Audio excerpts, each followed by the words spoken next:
Good afternoon students. इस lecture में हम प्रिपरेशन ऑफ डायहाइड्रोजन के डिफरेंट मेथड्स को डिस्कस करेंगे। सबसे पहला मेथड है हमारे पास laboratory method. Laboratory method laboratory method में हम डायहाइड्रोजन को किस तरह से प्रिपेयर करेंगे वो हम यहां पर चेक करेंगे। देखिए, in this method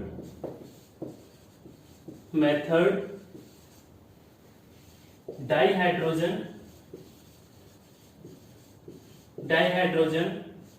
is prepared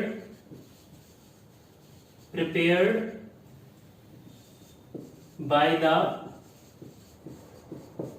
action of dilute H2SO4 on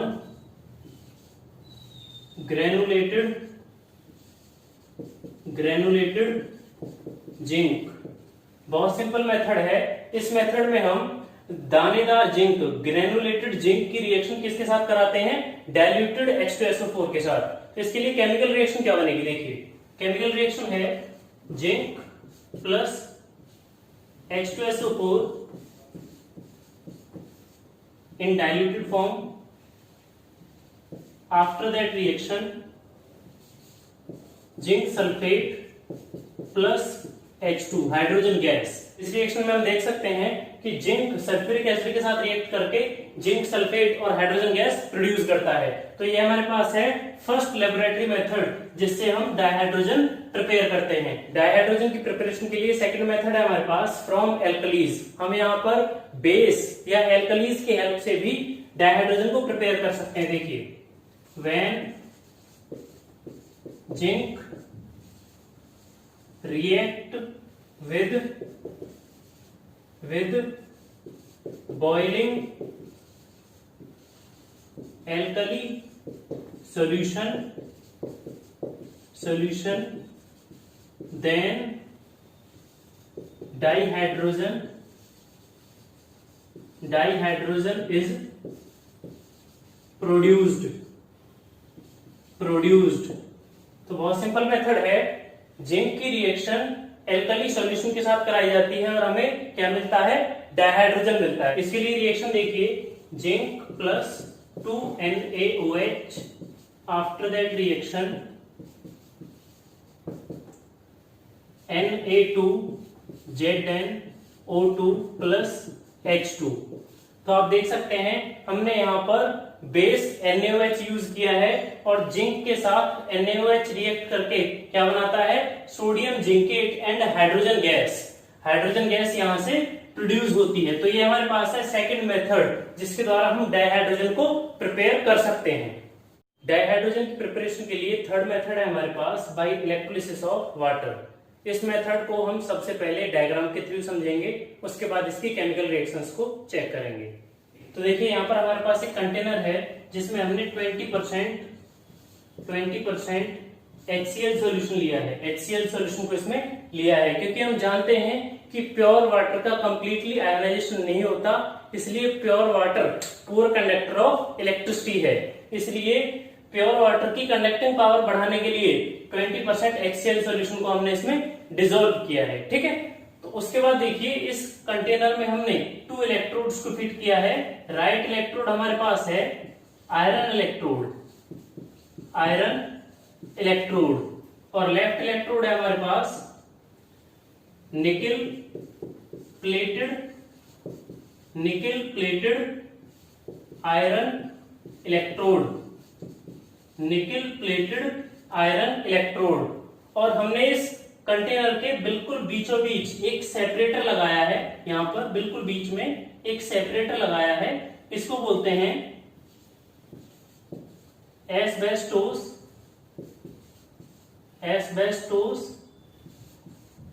diaphragm. Asbestos diaphragm यहां पर एक सेपरेटर का रोल प्ले करता है जो हाइड्रोजन और ऑक्सीजन को मिक्स होने से रोकता है। अब हम ये चेक करेंगे कि इस कंटेनर में रिएक्शन किस तरह से होती है। हम जानते हैं कि वाटर में हाइड्रोजन क्लोराइड मिलाने पर वाटर की कंडक्टिंग पावर इंक्रीज हो जाती है और उसका कंप्लीटली आयनाइजेशन हो जाता है। किस तरह से? देखिए, H2O after that reaction H positive plus OH negative.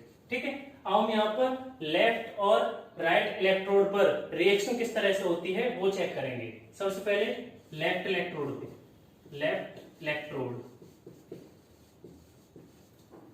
Electrode पे क्या होता है, OH नेगेटिव और H पॉजिटिव आयन इस सॉल्यूशन में प्रेजेंट हैं। तो लेफ्ट इलेक्ट्रोड पे OH नेगेटिव आयन अपने इलेक्ट्रॉन लूज करते हैं। किस तरह से, देखिए OH negative after that reaction OH plus electron, यहां पर इलेक्ट्रॉन लूज किए गए हैं। अगर हम इसे बैलेंस्ड फॉर्म में लिखें तो किस तरह से लिखेंगे, देखिए इसे हम लिखेंगे 4OH after that reaction 2H2O plus O2। ठीक है, तो यहां से जब ये इलेक्ट्रॉन लूज किए जाते हैं तो हमें प्रोडक्ट में क्या मिलता है, ऑक्सीजन गैस और वाटर। ठीक है, तो हमारे पास लेफ्ट पोर्शन में यहां से ऑक्सीजन गैस बाहर निकलती है। ठीक है, लेफ्ट पोर्शन में यहां से ऑक्सीजन गैस बाहर निकलती है। अब क्योंकि आप देख रहे हैं कि लेफ्ट इलेक्ट्रोड पे क्या हो रहा है, ऑक्सीडेशन हो रहा है, लेफ्ट इलेक्ट्रोड पे इलेक्ट्रॉन का लॉस हो रहा है, इसलिए हम कह सकते हैं कि लेफ्ट इलेक्ट्रोड हमारे पास क्या हो गई, लेफ्ट इलेक्ट्रोड है एनोड, लेफ्ट इलेक्ट्रोड है हमारे पास एनोड। ठीक है, अब हम बात करते हैं राइट इलेक्ट्रोड के बारे में। राइट इलेक्ट्रोड पे देखिए, राइट इलेक्ट्रोड पे H पॉजिटिव आयन इस सॉल्यूशन के इस इलेक्ट्रोड से इलेक्ट्रॉन गेन करते हैं। देखिए किस तरह से, 2H positive plus 2 electron after that reaction H2। तो आप देख सकते हैं राइट इलेक्ट्रोड पे 2 इलेक्ट्रॉन एक्सेप्ट किए हैं इस सॉल्यूशन में प्रेजेंट H पॉजिटिव आयन ने, और वो किस में कन्वर्ट हो जाते हैं, हाइड्रोजन गैस में। तो हमें राइट पोर्शन से, इस राइट पोर्शन से हमें यहां पर कौन सी गैस मिलती है, यहां पर हमें हाइड्रोजन गैस मिलती है, H2 गैस। ठीक है, तो इस तरह से हमारे पास राइट इलेक्ट्रोड और लेफ्ट इलेक्ट्रोड पर रिएक्शन होती है। अब राइट इलेक्ट्रोड पर क्या हो रहा है, गेन ऑफ इलेक्ट्रॉन, यहां पर इलेक्ट्रॉन गेन हो रहे हैं, इसलिए इस इलेक्ट्रोड को क्या बोलते हैं, कैथोड। इलेक्ट्रोलिसिस मेथड सबसे बेस्ट मेथड है फॉर प्रिपरेशन ऑफ डाइहाइड्रोजन। ठीक है, तो ये इस तरह से हमने इलेक्ट्रोलिसिस ऑफ वाटर की हेल्प से क्या किया है, हाइड्रोजन को प्रिपेयर कर लिया है। तो इस मेथड में अभी तक हमने एनोड और कैथोड के लिए रिएक्शन देखी थी। अगर हम इस मेथड के लिए सिंगल रिएक्शन लिखें तो किस तरह से लिखेंगे, देखिए 2H2O after that reaction electricity, acid और base after that reaction 2H2 plus O2।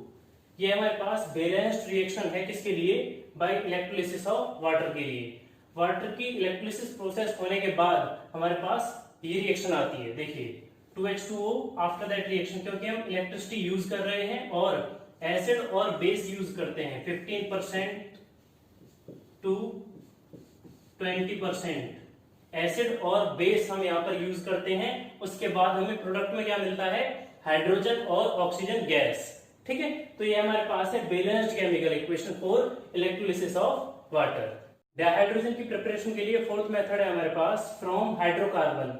Hydrocarbons की हेल्प से भी हम डाइहाइड्रोजन को प्रिपेयर कर सकते हैं। देखिए किस तरह से, व्हेन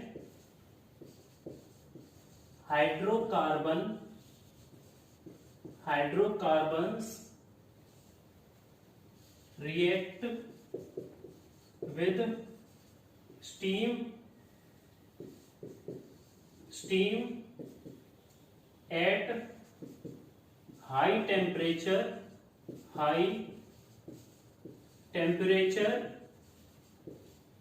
or presence of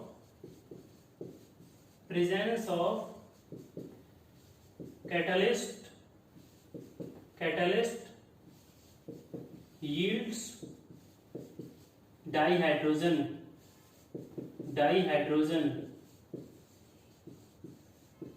बहुत सिंपल है, जब हाइड्रोकार्बन हाई टेम्परेचर और कैटलिस्ट की प्रेजेंस में स्टीम के साथ रिएक्शन करते हैं तो डाइहाइड्रोजन गैस प्रिपेयर होती है।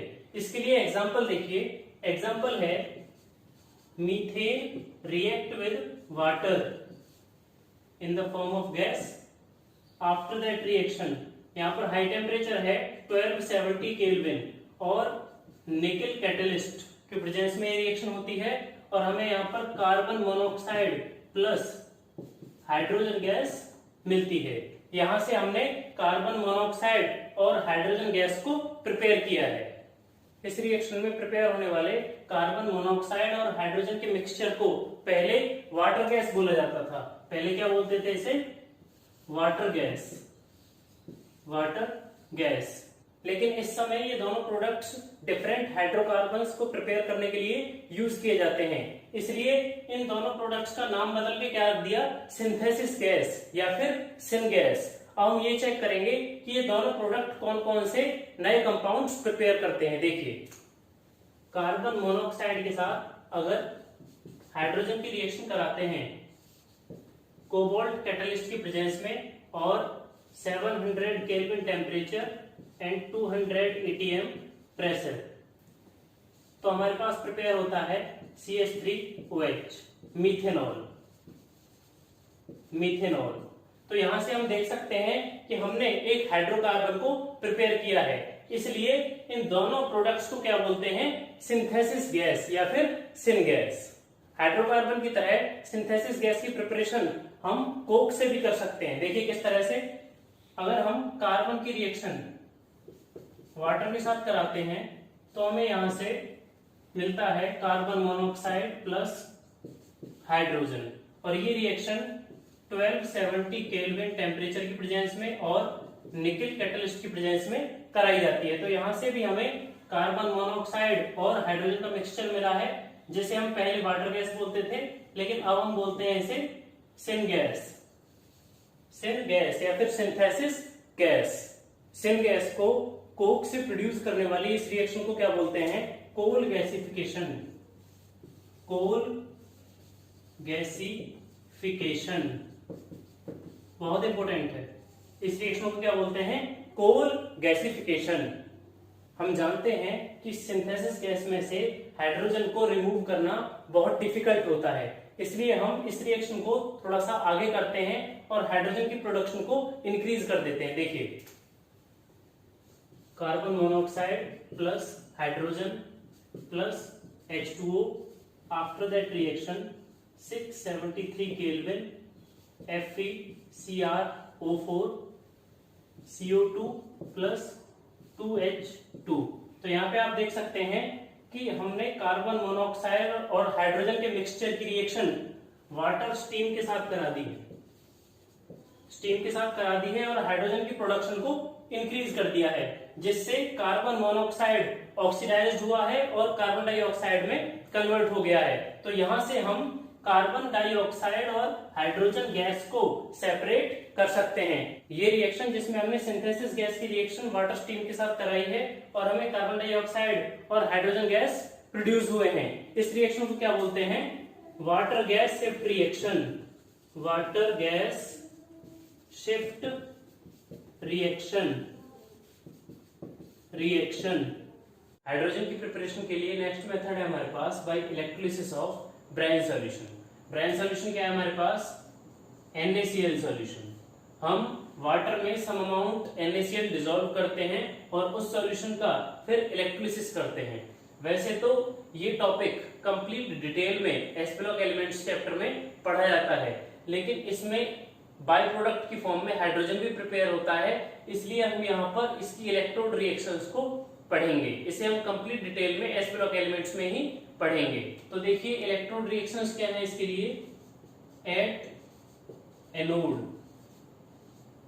एनोड पर कौन सी रिएक्शन होती है इसमें? एनोड पर रिएक्शन होती है 2Cl negative, after that reaction Cl2 plus 2 electron. तो आप देख सकते हैं एनोड पर क्लोराइड आयन का ऑक्सीडेशन हो रहा है और क्लोराइड आयन किस में कन्वर्ट हो रहा है? क्लोरीन गैस में कन्वर्ट हो रहा है 2 इलेक्ट्रॉन का लॉस करने के बाद। ठीक है, इसी तरह से कैथोड के लिए देखिए एट कैथोड, कैथोड पर रिएक्शन होती है 2H2O plus 2 electron, after that reaction H2 plus 2OH negative. यहां पर आप देख सकते हैं वाटर ने 2 इलेक्ट्रॉन्स को एक्सेप्ट किया है और हाइड्रोजन गैस और 2OH नेगेटिव आयन में कन्वर्ट हुआ है। तो आप देख सकते हैं कैथोड पर गेन ऑफ इलेक्ट्रॉन हो रहा है, तो यहां पर क्या हो रहा है, रिडक्शन हो रहा है, और एनोड पर क्या हो रहा है, लॉस ऑफ इलेक्ट्रॉन, इसलिए यहां पर क्या हो रहा है, ऑक्सीडेशन हो रहा है। अगर हम ओवरऑल रिएक्शन लिखें तो ओवरऑल रिएक्शन है हमारे पास, ओवरऑल रिएक्शन, तो यहां देखिए 2 इलेक्ट्रॉन से 2 इलेक्ट्रॉन कैंसिल और ओवरऑल रिएक्शन हो जाएगी हमारे पास। सबसे पहले हम रिएक्टेंट्स को लिखेंगे 2Cl negative plus 2H2O, after that reaction अब प्रोडक्ट्स लिखेंगे Cl2 plus H2 plus 2OH negative. ठीक है, तो यहां से आप देख सकते हैं कि हमारे पास ओवरऑल रिएक्शन है 2Cl negative 2H2O, after that reaction Cl2 plus H2 plus 2OH negative. तो यहां पर भी हाइड्रोजन प्रिपेयर हो रहा है, लेकिन यहां पर hydrogen as a by product prepare होता है, क्योंकि ये जो मेथड है ये मेनली किसकी प्रिपरेशन के लिए है, सोडियम हाइड्रोक्साइड की प्रिपरेशन के लिए है। अब क्योंकि हम जानते हैं कि सॉल्यूशन में सोडियम आयंस भी प्रेजेंट होते हैं, तो अगर हम इस रिएक्शन में जो हमारे पास ओवरऑल रिएक्शन है इसमें सोडियम आयंस को ऐड करते हैं तो हमारे पास कंप्लीट रिएक्शन क्या बनती है, देखिए 2Na 1 positive plus 2Cl 1 negative plus 2H2O, after that reaction Cl2 plus H2 plus 2Na 1 positive plus 2OH negative.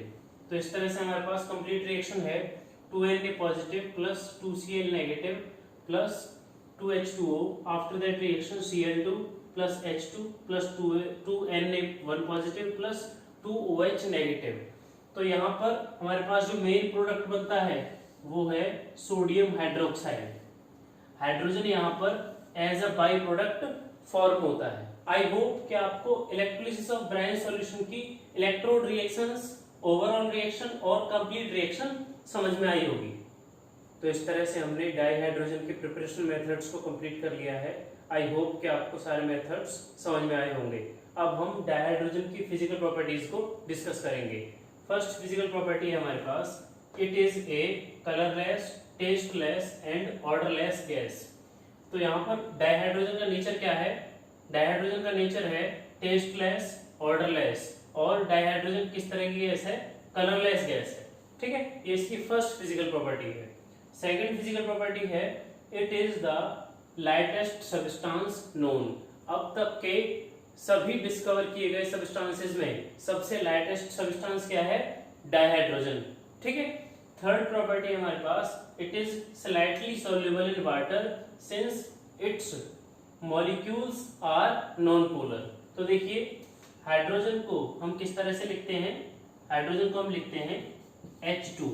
तो आप देख सकते हैं H2 क्या है, एक नॉन पोलर मॉलिक्यूल है, और नॉन पोलर मॉलिक्यूल होते हुए भी ये वाटर में डिसॉल्व हो जाता है, वाटर में ये सॉल्युबल होता है। बेशक स्लाइटली होता है लेकिन सॉल्युबल होता है। और हम जानते हैं कि वाटर का नेचर कैसा है, वाटर का नेचर है पोलर। अगर हम वाटर के बारे में बात करें तो वाटर का नेचर है पोलर।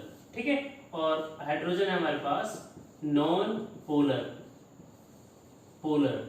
ठीक है, और हमने ये पहले से ही पढ़ रखा है, लाइक डिसॉल्व लाइक। इसका मीनिंग क्या है कि non polar dissolve in non polar and polar dissolve in polar. ठीक है, तो यहाँ पर जो हमारे पास डाइहाइड्रोजन है वो वाटर में स्लाइटली सॉल्युबल होता है। ये हमारे पास हो गई थर्ड प्रॉपर्टी। फोर्थ प्रॉपर्टी है हमारे पास, it can be liquefied under lower temperature and high pressure. ये हम 9th क्लास से ही पढ़ते आ रहे हैं, gases can be liquefied by applying pressure and lowering the temperature. बहुत सिंपल है कि गैसेस को लिक्विफाइड किया जा सकता है कब? टेम्परेचर कम करके और प्रेशर को बढ़ा करके। तो हमारे पास हाइड्रोजन क्या है? हाइड्रोजन हमारे पास है, गैस ही तो है, ये गैस है। और गैस को लिक्विफाइड करने के लिए हम क्या कर सकते हैं? टेम्परेचर को कम कर सकते हैं और प्रेशर को बढ़ा सकते हैं। ये हमारे पास है fourth and last physical property of dihydrogen. तो इस तरह से हमने preparation and physical properties of dihydrogen को कंप्लीट कर लिया है। आई होप कि आपको ये टोटल टॉपिक्स समझ में आए होंगे। अगर इनमें कोई डाउट है तो आप कमेंट सेक्शन में पूछ सकते हैं।